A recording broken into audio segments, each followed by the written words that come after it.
श्री दुर्गायै नमः। श्री दुर्गा अष्टोत्तरशतनाम स्तोत्रम्। ईश्वर उवाच शतनाम प्रवक्ष्यामि श्रीष्णुकमलानने यत्प्रसादमात्रेण दुर्गा प्रीता भवेत् सती। ॐ सती साध्वी भवप्रीता भवानी भवमोचिनी आर्या दुर्गा जया चाद्या त्रिनेत्रा शूलधारिणी पिनाकधारिणी चित्रा चण्डघटा महातपा मनोबुद्धि अहंकारा चित्रूपा चित्ताचिती सर्वमन्त्रमयी सत्ता सत्यानंद स्वरूपिणी अनंता भाविनी भाव्या भव्या भव्या सदा गति। शांभवी देव माता च चिंता रत्न प्रिया सदा सर्वविद्या दक्ष कन्या दक्ष यज्ञ विनाशिनी अपर्णानेक वर्णा च पाटला पाटलावती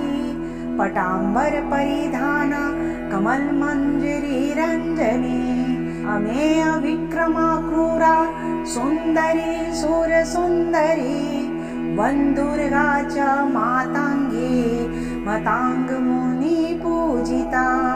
ब्राह्मणी माहेश्वरी चंद्री कौमारी वैष्णवी तथा चामुंडा च वाराही लक्ष्मीश्च पुरुषाकृति बिम्लोतकर्षणी ज्ञानक्रिया नित्या च बुद्धिदा बहुला बहुला प्रेमा सर्ववाहन वाहना निशुम्भ शुम्भ हननी महिषासुरमर्दनी मधुकैटभ हन्तरी च चण्डमुण्ड विनाशिनी सर्वासुरविनाशा च सर्वदानवघातिनी सर्वशास्त्रमयी सत्या सर्वशस्त्रधारिणी तथा अनेक शस्त्रहस्ता च अनेक शस्त्रस्य धारिणी कुमारी चैककन्या च कैशोरी युवती यति अप्रौढा च प्रौढा च वृद्धमाता बलप्रदा महोदरी मुक्तकेशी घोररूपा महाबला अग्निज्वाला रौद्रमुखी कालरात्रि तपस्विनी नारायणी भद्रकाली विष्णु माया जलोदरी शिवदूती कराली च अनंता परमेश्वरी कात्यायनी च सावित्री प्रत्यक्षा ब्रह्मवादिनी यमिदं प्रपठे नित्यं दुर्गानां शताष्टकं नासाध्यं विद्यते देवी त्रिषु लोकेषु पार्वती धनं धान्यं सुतं जयां हयं हस्तिनमेव च चतुर्वर्गं तथा चान्ते लभेन मुक्तिं च शाश्वतीं कुमारीं पूजयित्वा तु